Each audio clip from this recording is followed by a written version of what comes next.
Hi, I'm Marissa Blankenship and I'm a Community Services Assistant at the Roanoke Public Libraries. Thank you for joining for another video in the Nourishing Your Baby Lactation series. Before we begin, I'd like to take a quick moment just to thank our sponsors for this series. They are the Roanoke Public Libraries, the Roanoke Public Library Foundation, Star City Reads, Feed, Read, and Grow, and the Junior League of the Roanoke Valley, who sponsored this work through a community-focused grant. Thank you so much, and I hope you enjoy the video.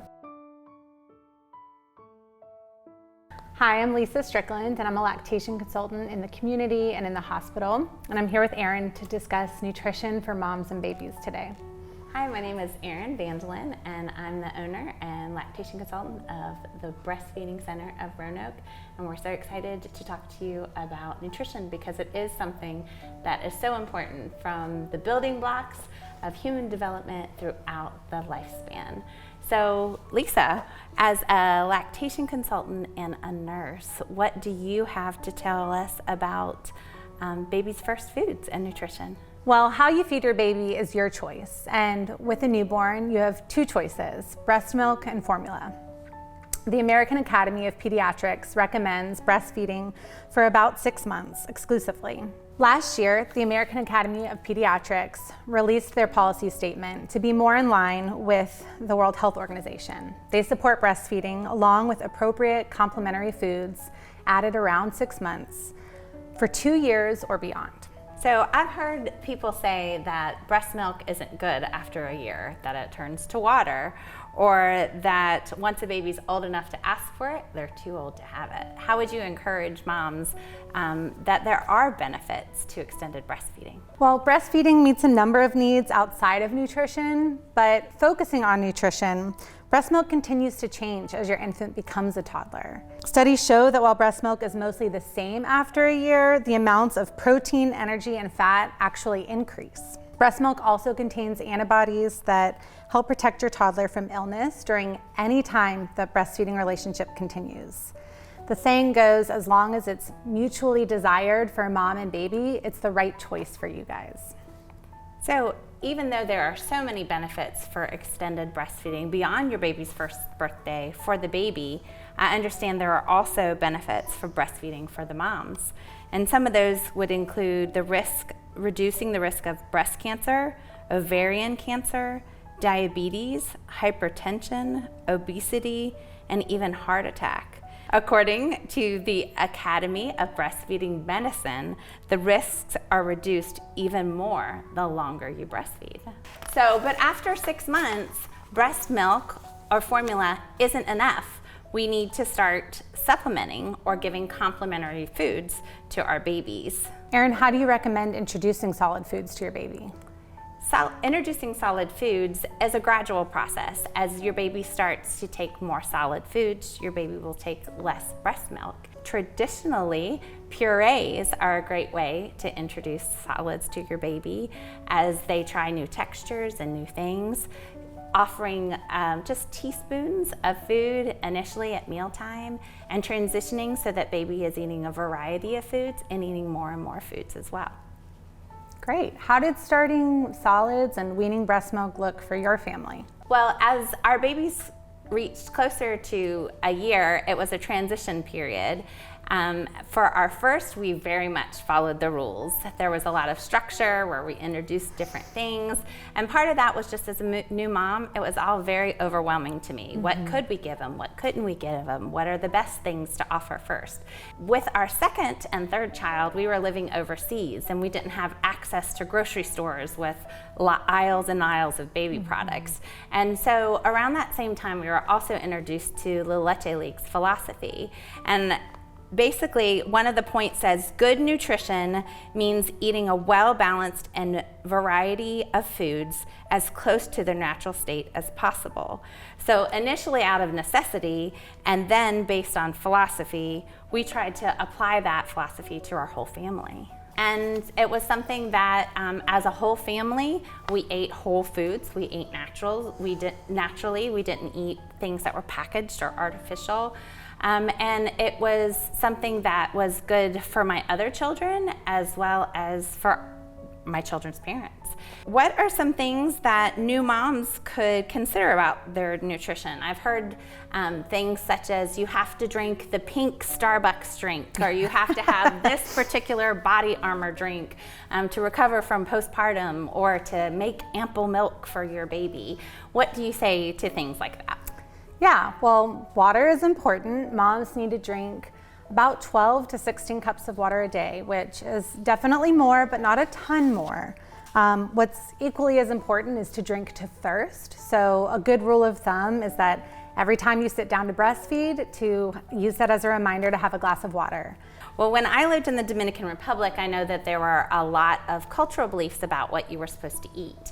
I know specifically I was told I needed to eat salted herring so that I would have recover from birth and have lots of breast milk. How much does that really matter as far as cultural things that you should or shouldn't eat? Well, new moms should limit caffeine and alcohol, but outside of that, there's no food that is strictly prohibited during the breastfeeding or postpartum period. Moms can support their own nutrition by focusing on incorporating a protein-rich diet with healthy fats, complex carbs, and plenty of fruits and vegetables. My Plate is a great resource to see how you can give your diet variety and ensure that your meals are balanced. So another way to look at My Plate is not each meal, but during a day or several days. And honestly, that applies to when you're feeding your children as well, you know, looking at not just are they getting everything they need each time they sit down, but your pediatrician is going to advise you to look at kind of the course of a week. So learning that early as a new mom is really helpful. Nutrition is about doing your best, not about perfection. Offering yourself grace when things are less than perfect is really important. And I think that's really good advice for motherhood in general, not just related to nutrition. Yes. And breastfeeding moms require some extra energy, some extra calories, between 300 and 500 calories, and that's per baby. So if a mom has multiples, then that's even more of a need that she has there. So we want moms to eat well, but if they can't and they need to substitute, having protein bars on hand is something good that's kind of nice so that you can have something to eat. But we don't want moms just living on protein bars. Correct.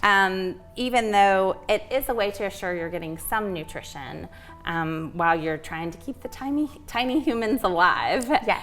And so what are some things that you suggest that are also helpful with kind of filling in that gap for less than perfect nutrition? Yeah, well, it's important to remember to continue taking your prenatal vitamin for as long as you're breastfeeding. It's also important for moms to remember that some supplements are needed if they have a restricted diet. So one thing that I didn't even consider with my first, I had to go dairy-free for pretty much a year, dairy and egg-free.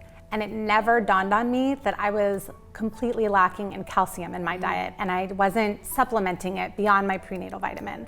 So it's really good and important for moms, if they have to restrict their diet for some reason, to have that conversation with their pediatrician and their own provider to make sure that they're just covering their bases nutritionally. So what are some things that you could suggest to growing families as a way to prioritize or to be able to eat well in a busy life? Yeah, well, I think what's so important is making it easy. You know, new moms are busy and they're exhausted. And I think one rule of thumb is to focus on whole foods. Also, eating well is it's part about choosing health. And so having snacks on hand that, like we said earlier, are protein-rich, healthy fats, complex carbs. So for example, I tell a lot of moms in breastfeeding class, I say to consider making a list ahead of time of some easy grab-and-go options. You know, put it on that fridge so that that partner knows what to offer you when you're sitting down. And I think it's important to have things that you like. Even if Absolutely. you think celery sticks is a great option for you. If you don't like celery, you're not going to eat it. Yes. And so having things that you like that are ready and are on hand is a great way to be able to make eating well something that you don't have to use brain power on. Yeah. And that's really important. And having snacks on hand makes things easier. Planning ahead makes things easier. But eating healthy sometimes can be pretty expensive too. Planning ahead can help reduce that. But another great resource too for families to consider is WIC. And WIC is a wonderful program that eligible families are able to benefit from during pregnancy and afterwards with their young children even. And for those families that aren't eligible, WIC has a lot of great online programs, resources, recipes, breastfeeding information. So WIC is really just a great resource for the whole family as focused on feeding and eating well too. I feel like we've just grazed the surface when it comes to nutrition, yet we've discussed a variety of things. Yes, there could certainly be an entire series on mom and baby nutrition. Please reach out to your healthcare provider for guidance and support on feeding your baby and on your own nutrition.